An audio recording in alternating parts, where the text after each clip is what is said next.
Very good morning to all of you. Myself Manoj Kumar Sharma, lecturer Commerce, Government Model Senior Secondary School, Mubarakpur.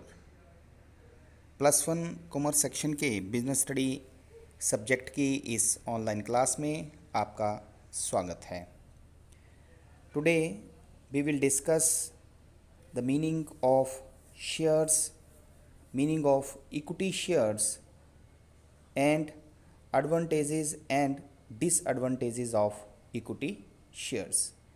इस video के माध्यम से आप ये जान पाएंगे कि अंश किसे कहते हैं, समता अंश किसे कहते हैं, असमता अंश के क्या लाभ एवं हानियां हैं।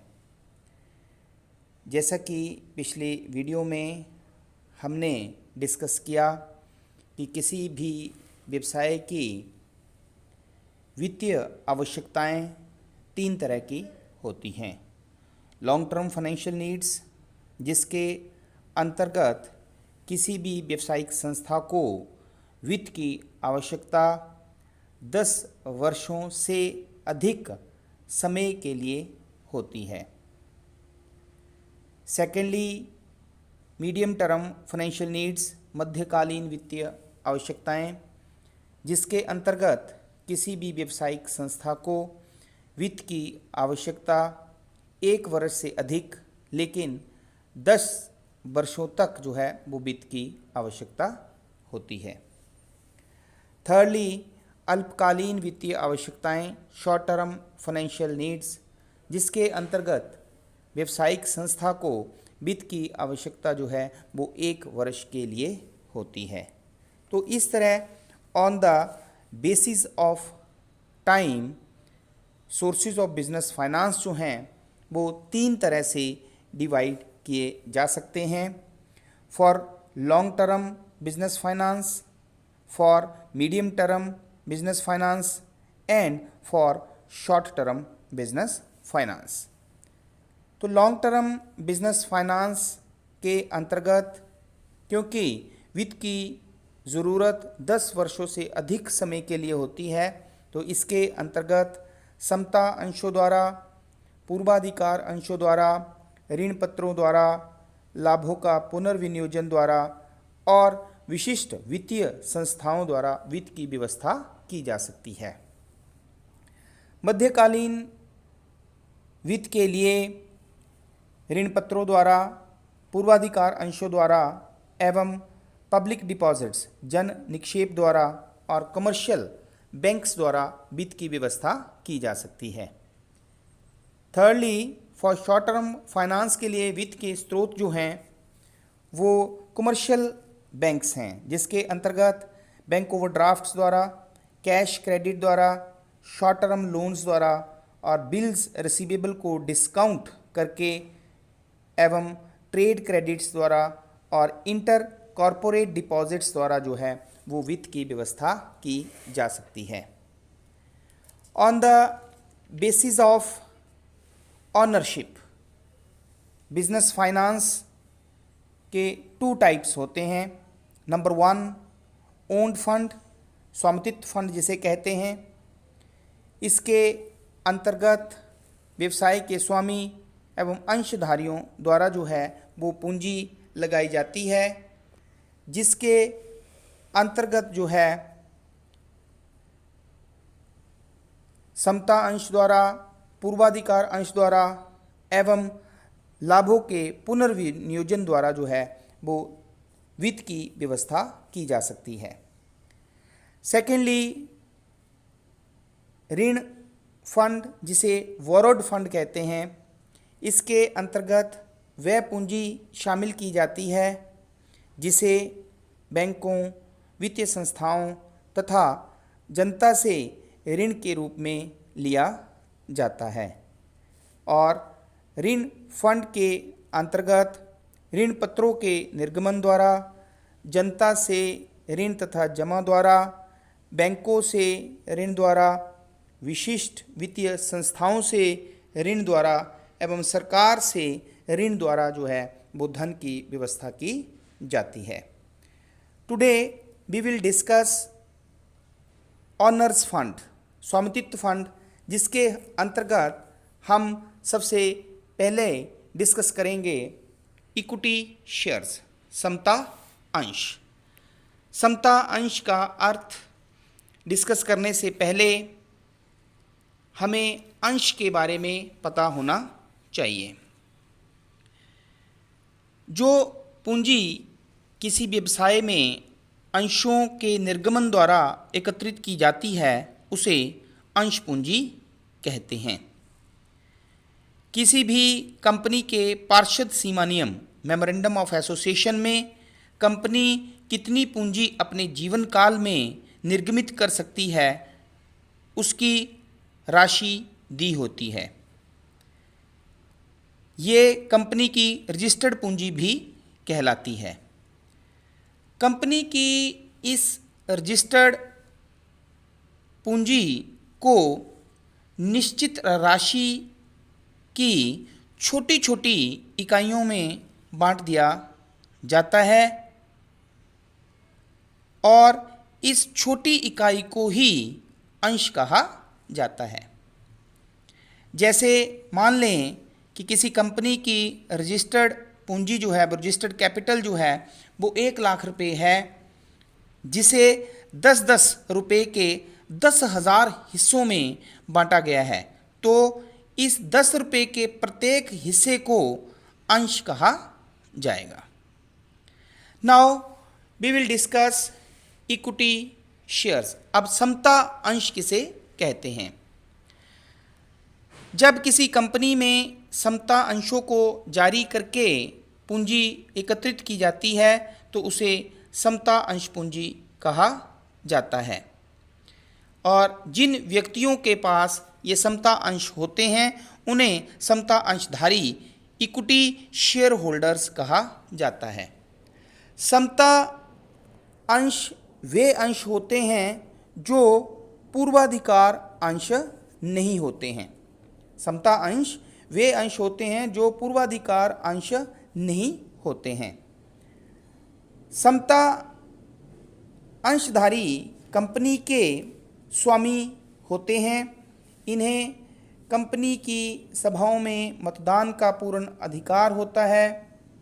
कंपनी के संचालकों की नियुक्ति भी इन्हीं के द्वारा की जाती है और समता अंशों पर लाभांश की दर जो है वो निश्चित नहीं होती है और इन्हें लाभांश का भुगतान भी पूर्वाधिकार अंशों पर लाभांश देने के बाद किया जाता है और कंपनी के समापन की दशा में इनकी राशि जो है वो पूर्वाधिकार अंशधारियों को पूंजी वापस करने के बाद की जाती है।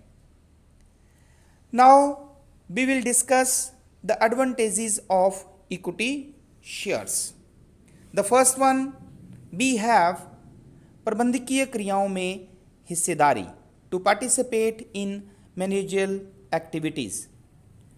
समता अंशधारियों को कंपनी की सभाओं में उपस्थित होने एवं मतदान करने का अधिकार होता है।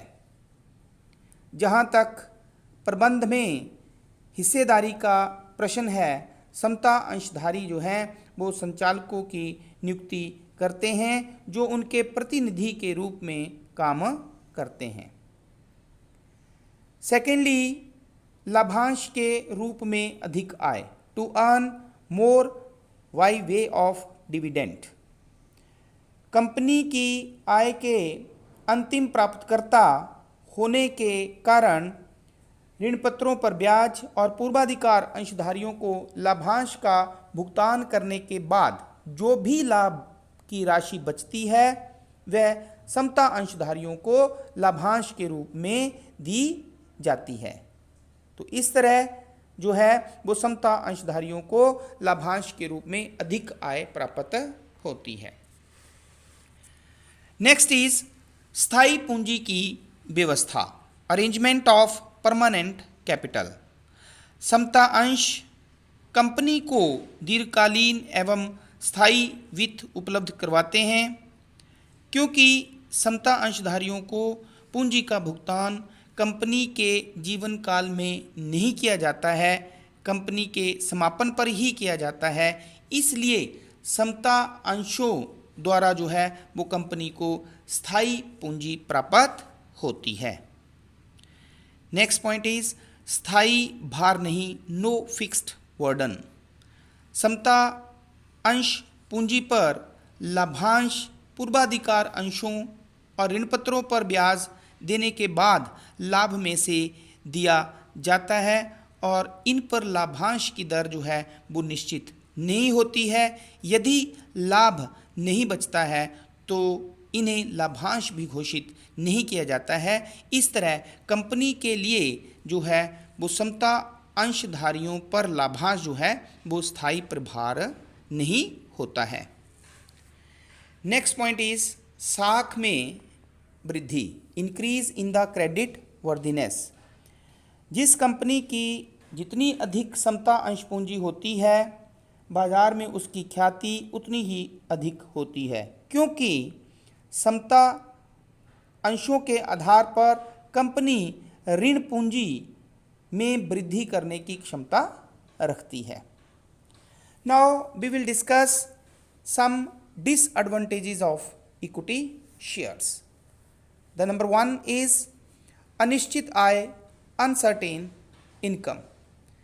क्योंकि समता अंशों पर दिए जाने वाले लाभांश की दर निश्चित नहीं होती है, इसलिए समता अंशधारियों के लिए आय जो है वो अनिश्चित बनी रहती है।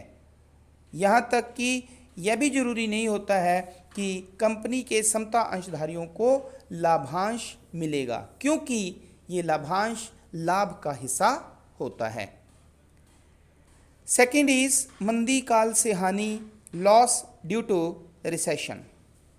मंदी काल में लाभ कम होने के कारण एक और लाभांश कम दर से मिलता है, दूसरी ओर जो है वो अंशों का बाजार मूल्य भी कम हो जाता है और इस तरह समता अंशधारियों को जो है वो भारी हानि उठानी पड़ती है। Third point is loss due to liquidation, समापन से हानि। कंपनी के समापन की दशा में समता अंशधारियों की पूंजी सबसे अंत में वापस की जाती है, क्योंकि समता अंशधारियों से पहले ऋण पत्रधारियों के ऋण एवं पूर्वाधिकार अंशों की पूंजी जो है वो वापस की जाती है। देन नेक्स्ट इज समता पर व्यापार के लाभ से वंचित, no advantage of trading on equity. यदि कंपनी केवल समता अंश ही जारी करती है तो समता पर व्यापार का लाभ नहीं उठाया जा सकता है। इसका लाभ उठाने के लिए कंपनी को जो है वो ऋण पत्रों द्वारा पूंजी की व्यवस्था करनी पड़ती है और समता पर व्यापार से जो है वो समता अंशों के आधार पर ऋण पत्रों को जारी किया जाता है और अंशों के बाजार मूल्य में बढ़ोतरी की जाती है, लेकिन ये तभी पॉसिबल होता है यदि कंपनी की आय की दर जो है यदि ऋण पर ब्याज की दर से अधिक हो। नेक्स्ट इज प्रबंध में हस्तक्षेप से हानि। कंपनी जितने अधिक समता अंश जारी करती है उतने ही अधिक लोगों का हस्तक्षेप कंपनी के प्रबंध में बढ़ता है और कई बार कुछ लोग स्वार्थ सिद्धि के लिए किसी कंपनी के अधिकतर अंश क्रय कर लेते हैं। इससे क्या होता है कि वे प्रबंध को अपने हाथों में ले लेते हैं और कंपनी को मनचाहे ढंग से चलाते हैं। तो इस तरह से आज के वीडियो में हमने समता अंशों का अर्थ, समता अंशों के लाभ एवं समता अंशों के हानियों के बारे में अध्ययन किया। तो मैं आशा करता हूँ कि ये कंसेप्ट जो है वो आपको अच्छी तरह से समझ में आ गया होगा। Thank you very much.